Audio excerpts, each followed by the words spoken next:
स्वर्गीय उपमुख्यमंत्री अजितदादा पवार यांच्या जयंतीनिमित्त गोंदिया शहरात राष्ट्रवादी काँग्रेस पक्षाच्या कार्यालयात तसेच जिल्हा मध्यवर्ती सहकारी बँकेत भावपूर्ण श्रद्धांजली कार्यक्रमाचं आयोजन करण्यात आलं.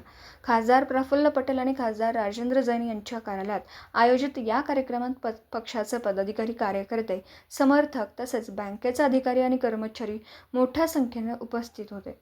अजितदादा पवार यांच्या कार्याचा गौरव करत त्यांच्या विचारांचा वारसा पुढे नेण्याचा संकल्प यावेळी व्यक्त करण्यात आला.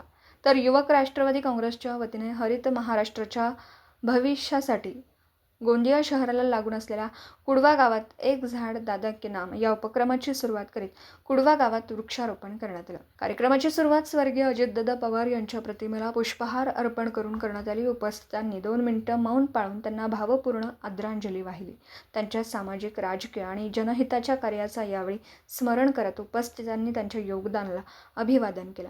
यावेळी राष्ट्रवादी काँग्रेस पक्षाच्या पदाधिकाऱ्यांनी अजितदादा पवार यांनी महाराष्ट्राच्या विकासासाठी केलेल्या कार्याचा गौरव केला. त्यांच्या नेतृत्वातून प्रेरणा घेत समाजहिताची आणि जनकल्याणाची कामं अधिक वेगाने पुढे नेण्याचा निर्धार कार्यकर्त्यांनी व्यक्त केला.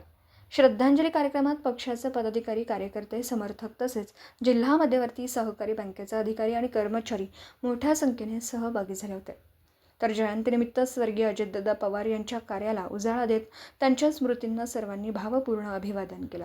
गोंदियाहून प्रतिनिधी अमरदीप बडगे. दिवसभरातील घडामोडींचा आढावा घेण्यासाठी पाहत रहा N24 मराठी न्यूज चॅनल.